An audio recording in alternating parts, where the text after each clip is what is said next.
রসুল বলেছে আপনাকে সিগারেট অর্থাৎ হারাম জিনিস ছেড়ে দিতে, আপনি ছেড়ে দিবেন, মাদক খাবেন না, কিন্তু আপনি যদি কোনো মাদক পিছিয়ে লেগে থাকেন তো রসুলকে অনুসরণ করা আপনার হলো না। রসুল বলেছে অন্যায় কাজ থেকে দূরে থাকতে, আপনার দূরে থাকতে হবে। ধীরে ধীরে এই কাজগুলি থেকে যদি সরে না আসেন তাহলে কখনো আপনি মুহাম্মদুর রাসূলুল্লাহ সাল্লাল্লাহু আলাইহি ওয়াসাল্লামকে অনুসরণ করে চললেন না, বরং আপনার দাবি সয়ে রয়ে গেল। রাসূলুল্লাহ সাল্লাল্লাহু আলাইহি ওয়াসাল্লাম, আমি কিছু মানুষকে দেখতে পাই তারা উল্কি আঁকে শরীরের মধ্যে, দেখছেন না?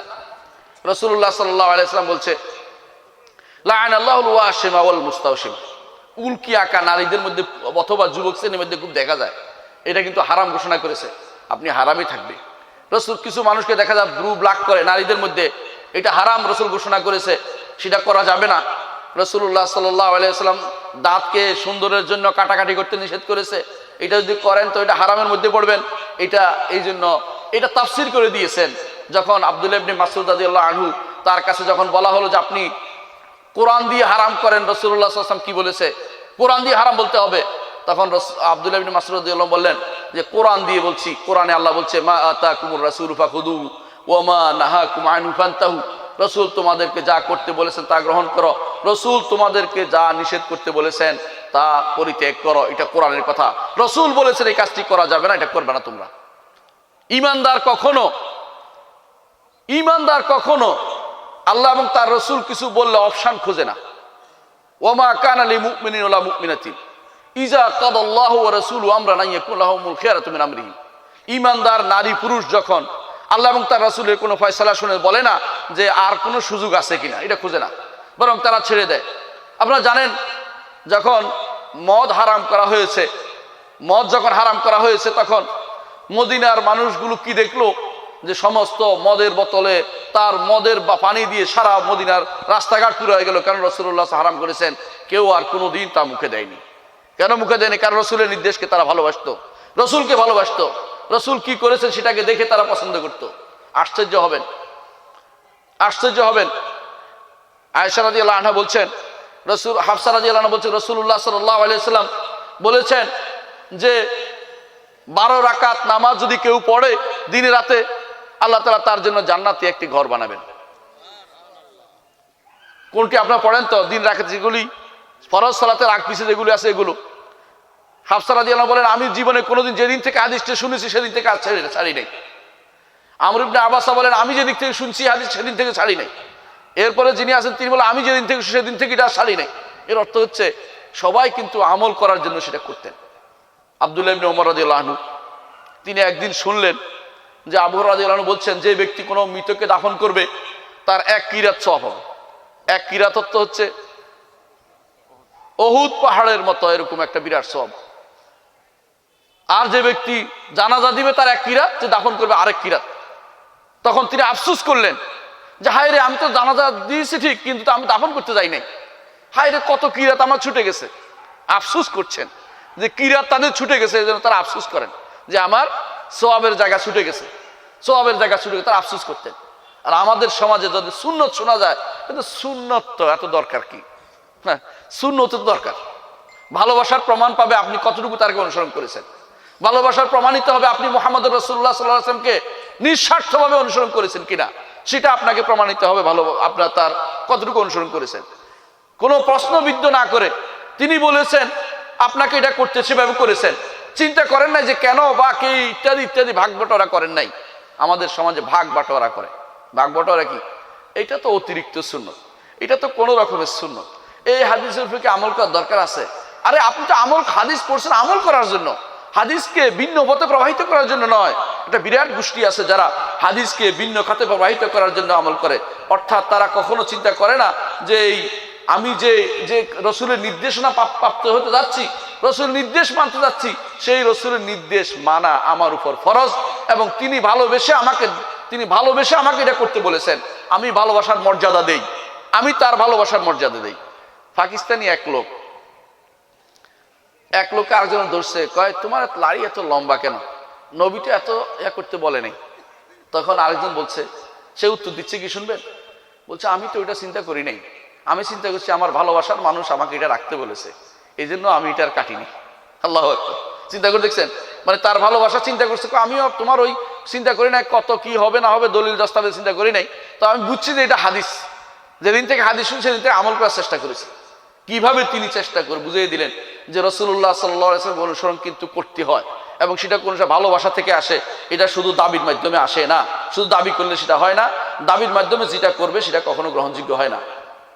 আলী রাদিয়াল্লাহু আনহু বলছেন, যেদিন থেকে রাসূলুল্লাহ সাল্লাল্লাহু আলাইহি ওয়াসাল্লাম আমাদেরকে বলেছেন যে রাতের বেলা তোমরা শোয়ার সময় সুবহানাল্লাহ 33 বার, আলহামদুলিল্লাহ 33 বার, আল্লাহু আকবার 33 বার পড়বে, সেদিন থেকে আমি কোনোদিন, অত 34 বার পড়বে আল্লাহু আকবার, সেদিন থেকে আমি কোনোদিন তা পরিত্যাগ করি নাই। আল্লাহু আকবার।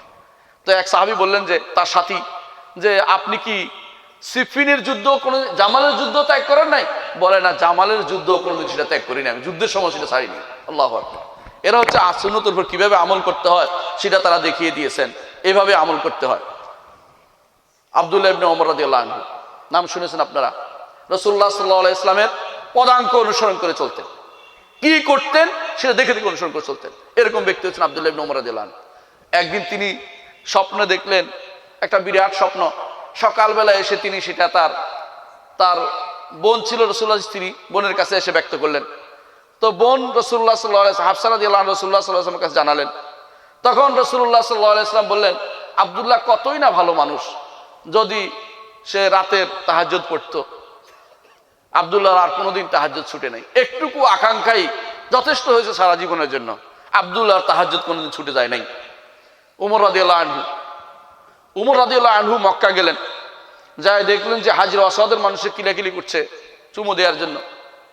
তিনি বললেন যে যদি এই যে হাজর আসওয়াদ বরকতের জন্য এটা চুমু দেওয়া জায়েজ নাই, আমি চুমু দেব কেন? সুন্নতের জন্য। যদি আমার নবীকে আমি এখানে চুমু দিতে না দেখতাম, আমি তোমাকে চুমু দিতাম না, কারণ আমি জানি যে ইন্নাকা হাজারুন, তুমি একটা পাথর মাত্র, তুমি একটা পাথর।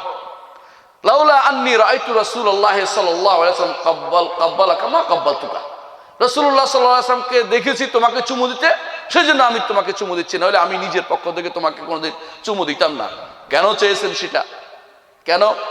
কারণ সুন্নতে রাসূলকে অনুসরণ করতে হবে, আবেগ নয়। আবেগ দিয়ে চললে কোনো দিন পাওয়া যাবে না। বেশিরভাগ মানুষে আবেগ দিয়ে চলে, কাবার কোনার মধ্যে চুমু দেয়, কাবার গিলাপ ধরে চুমু দেয়, হজে গেলে এইটা করে ওইটা করে, অথবা কাবা দেখলে ওইটা করে, কাবার ছবি আনি লটকে রাখে। আরে আশ্চর্য জিনিস হচ্ছে, কিছু মানুষ দুর্ভাগ্যবশত কিছু মানুষ কাবার গিলাপ নিয়ে ব্যবসায় নেমেছে। কিছু মানুষ এখন রাসূলুল্লাহ সাল্লাল্লাহু আলাইহি ওয়াসাল্লামের ঘাম বিক্রি করতেছে। এরা ব্যবসায় না, ব্যবসা করতেছে। এরা ঘাম কি কিনতে পাওয়া যায়? এত বছর পরে ঘাম কোথায় ছিল এই কথা দাবি। হ্যাঁ, পাইলে আমিও নিতাম, আমিও গায়ে মাখতাম, কিন্তু মিথ্যাচার করা তো সহ্য করা যায় না। এত বছর পরে তারা ঘাম বিক্রি করতেছে রাসূলুল্লাহ সাল্লাল্লাহু আলাইহি ওয়াসাল্লামের। চিন্তা করে দেখুন কত মিথ্যাচার হতে পারে। মিথ্যাচার করা তো জায়েজ নাই। এই মিথ্যাচার আমাদের সমাজে আজ প্রচলিত হয়েছে। সুন্নতের অনুসরণে চিন্তা করে না, কোথায় কোন একটা কিছু দেখাতে পারবে, বিশেষ কোনো একটা কিছু, হ্যাঁ, বিশেষ কোনো কাহিনী, বিশেষ কোনো একটা ঘটনা দেখাই দিয়ে মানুষকে বিভ্রান্ত করাই তাদের উদ্দেশ্য। এটাই তারা করে থাকে। কেউ আপনাকে দেখাবে যে রসুল এটা পাওয়া গেছে, চুল একটা পাওয়া গেছে অমুক জায়গাতে। আপনার এখানে চুলটা কে আনলো? প্রমাণ দিতে হবে যে এটা রাসূলুল্লাহ সাল্লাল্লাহু আলাইহি ওয়াসাল্লামের চুল। যদি সেই চুলটা আমি পাইতাম, নিঃসন্দেহে আমি মরার সময় বলতাম যে আমার জন্য এটা কবর নাকে মুখে দেওয়া হয়, বলতাম এটা। কিন্তু আসলে তো সেটার কোনো সনদ নাই। বানোয়ার কথা দিয়ে আজ মানুষকে বিভ্রান্ত করা হচ্ছে। মুহাম্মদুর রাসূলুল্লাহ সাল্লাল্লাহু আলাইহি ওয়াসাল্লাম, তিনি রাসূলুল্লাহ সাল্লাল্লাহু আলাইহি ওয়াসাল্লাম এক লোককে বলেছিলেন যে ডান হাতে খাও। সেই লোক বলছে যে পারি না, আর কিন্তু হাতটা উঠাইতে পারে নাই। হাত আর উঠাইতে পারে নাই, পারি না বলছে, পারে নাই, পারি না বলছে আর পারে নাই। কেন? রাসূলুল্লাহ সাল্লাল্লাহু আলাইহি ওয়াসাল্লামের সাথে মিথ্যাচার করেছে। এরকম ব্যক্তি, অহংকার আল্লাহ তাআলা কখনো সহ্য করেন না। যদি সত্যি সত্যি মুহাম্মদ রাসূলুল্লাহ সাল্লাল্লাহু আলাইহি ওয়াসাল্লামকে ভালোবাসেন, তাহলে অবশ্যই আপনাকে তার প্রত্যেকটি কাজকে ভালোবাসতে হবে। তিনি যা যা বলেছেন ভালোবাসতে হবে। কোনো ব্যক্তি, কোনো প্রতিষ্ঠান, কোনো মুরব্বী কারো কথায় রসুলের কথাকে ছাড়া যাবে না। এই জন্য ইমাম মালিক রাহমাতুল্লাহ আলাইহি বলতেন, কুল্লুন ইউখাযু মিন কাওলিহি ওয়া ইরাদ্দু ইলা সাহিবি হাদাল কবর। এই কবরবাসী ব্যতীত প্রত্যেকের কথা ছাড়া যাবে, মানা যাবে, নেওয়া যাবে, কিন্তু এই কবরবাসীর কোনো কথা ছাড়া যাবে না। তিনি মদিনায় দার্স দিতেন, মসজিদে নববীতে। এই জন্য ইঙ্গিত করে দেখাইছেন যে এই ডান দিকে কবর। রসুলের উনি যেখানে দার্স দিতেন সেখান থেকে ডান দিকে। এই কবরবাসী ব্যতীত আর কারো কথা উপরে উঠতে পারে না। এই কবরবাসীর কথা সবার উপরে উঠবে। তিনি হচ্ছেন মুহাম্মদুর রাসূলুল্লাহ সাল্লাল্লাহু আলাইহি ওয়াসাল্লাম। আপনার ভালোবাসার পরে, আপনার নবীর ভালোবাসার উপরে আর কারো ভালোবাসা উঠতে পারে না। এই জন্য আনাস রাদিয়াল্লাহু আনহু বলেন, যেদিন আমি দেখলাম মুহাম্মদ রাসূলুল্লাহ সাল্লাল্লাহু আলাইহি ওয়াসাল্লামকে দুব্বা খুঁজে খুঁজে খাচ্ছে। দুব্বা বুঝে? দুব্বা মানে কদু, কদু চিনেন? লাউ। তিনি লাউ তুলে তুলে খাচ্ছেন। সেদিন থেকে আমি অটোমেটিকলি এটাকে ভালোবাসতে আরম্ভ করে দিয়েছি। আল্লাহু আকবার। চিন্তা করেন যে রসুলের ভালোবাসার জিনিসও আমার ভালোবাসার জিনিস হয়ে যাক, রসুলের ভালোবাসার জিনিসও আমার জন্য ভালোবাসার জিনিস হয়ে যাক, এটা তিনি চেয়েছেন। রাসূলুল্লাহ সাল্লাল্লাহু আলাইহি ওয়াসাল্লাম এক মুদ দিয়ে তিনি এক সা দিয়ে গোসল করতেন, আর মুদ দিয়ে তিনি ওযু করতেন। সাহাবী বলেন যে আমি এটার উপর থাকি। একজন দাঁড়িয়ে বলল যে আমি তো পারি না। তিনি বলে, তোমার সাথে আর কথাই বলবো না। আমার নবী পারে, তুমি পারবে না কেন? তুমি এটা বলতে গেলে কেন? হ্যাঁ, তুমি পারো না, করতে পারছো না, আলাদা কথা, কিন্তু কথার উপরে কথা বললে কেন? আমার নবী তো সেটা করতো, এটা তো সুন্নত। সুন্নতের উপরে কথা বলা তোমার অধিকার কে দিয়েছে? তোমার সাথে আর কথাই বলবো না। রাগারাগি করলেন তিনি। কেন? সাহাবী দেখছেন যে সুন্নতের উপরে কথা হচ্ছে। মুহাম্মদুর রাসূলুল্লাহ সাল্লাল্লাহু আলাইহি ওয়াসাল্লামকে ভালোবাসতে হলে তার সুন্নতকে ভালোবাসতে হবে। রাসূলুল্লাহ সাল্লাল্লাহু আলাইহি ওয়াসাল্লামের ভালোবাসা, এই সুন্নতকে ভালোবাসার অর্থই হচ্ছে কিছু কাজ আপনি করতে পারবেন যেটা আর কিছু কাজ আপনাকে করা যাবে না। কি কাজগুলি করতে? ভালোবাসার প্রমাণ বোঝার জন্য বুঝাচ্ছি। যদি সত্যি সত্যি ভালোবাসেন, 6টি জিনিসে রাসূল অনুসরণ করতে হবে। কয়টা জিনিস? 6টা জিনিস। 1 নম্বর হচ্ছে, যেই কাজে, যেই কারণে রাসূল কোনো একটা কাজ করেছে, এই কারণ বাদে অন্য কারণে সেই কাজটা করবেন না। রাসূলুল্লাহ সাল্লাল্লাহু আলাইহি ওয়াসাল্লাম তিনি রমজান মাসে জামাতে সালাত আদায় করেছেন, ঠিক কিনা? করেছেন কিনা? কি আদায় করেছেন? এটা তারাবির নামাজ, ঠিক না? তারাবির নামাজ আদায় করেছেন। আপনি এখন বলেন যে না, এখন থেকে আমি দিনের বেলা 10টা বাজে সবাইকে নিয়ে জামাতের সাথে একটা নফল নামাজ আদায় করা যাবে না। কারণ এটা হচ্ছে ওই সময়ে, ওই জন্য কারণটা রমজান মাস ছিল, ওই জন্য এটা করে, এই কারণে করেছেন তিনি। দ্বিতীয় হচ্ছে, রাসূলুল্লাহ সাল্লাল্লাহু আলাইহি ওয়াসাল্লাম তিনি বলেছেন যে তিনি ছাগল দিয়ে কোরবানি দিয়েছেন, তাই না? গরু দিয়ে কোরবানি দিয়েছেন। আপনি বলেন যে একটা কি পাইছি, এক ঘোড়া পাইছি, এটা দিয়ে কোরবানি দিয়ে হবে? হবে না। কারণ ওই গোষ্ঠীর হতে হবে, রাসূল যেভাবে দিয়েছেন সেইভাবে করতে হবে আপনাকে, সেই গোষ্ঠীর হতে হবে। বাইরে দিলে এটা কখনো কোরবানি, সেটা কোরবানি বলে বুঝতে হবে না, কারণ রাসূল অনুসরণ হয় নাই। তাহলে ওই জিনিসের হতে হবে যে জিনিসের রাসূল দিয়েছেন। চিন্তা করে, প্রথমটা বলছে যে কারণে, দ্বিতীয়ত হচ্ছে যেই জিনিসে যেই গোষ্ঠীর, সেই গোষ্ঠীতে হতে হবে। 3 নম্বর হচ্ছে, রাসূলুল্লাহ সাল্লাল্লাহু আলাইহি ওয়াসাল্লাম যেই পরিমাণ, যেই কাজটি করেছে, আপনি সেই পরিমাণ সেই কাজটি করতে হবে, পরিমাণও মিল থাকতে হবে। রাসূলুল্লাহ সাল্লাল্লাহু আলাইহি ওয়াসাল্লাম যোহর কয় রাকাত পড়েছে? 5 রাকাত। 5 রাকাত পড়েছে? 4 রাকাত। আপনি 5 রাকাত পড়লে বলে 1 রাত বেশি তো পড়ছে, অসুবিধা কি হবে? 1 রাত বেশি বললে কি কম করছে নাকি? সওয়াব আল্লাহ তাআলা সওয়াবে তো করছে তিনি, অসুবিধা কি হবে? কিনা 5 রাকাত পড়ে ফেললে অসুবিধা হবে না? সালাতই হবে না। তাহলে আপনাকে পরিমাণের দিক থেকেও মিল থাকতে হবে, পরিমাণের দিক থেকেও মিল থাকতে হবে যে এই পরিমাণ করেছে। হ্যাঁ, 33 বার 36 বার আমার নবী বলছে। কিসের পরে? প্রত্যেক সালাতের পরে 33 33 বার। আপনি বললেন যে 33 শব্দটা কেমন একটা ভগ্নাংশ হয়, একটা কি নেই একটা, হ্যাঁ, ফুল কি একটা ভালো একটা নেই, একটা মিল হয় কত? 50 অথবা 35 আপনি কি সেই সওয়াব পাবেন যে সওয়াব বলছে রাসূলুল্লাহ সাল্লাল্লাহু আলাইহি ওয়াসাল্লাম?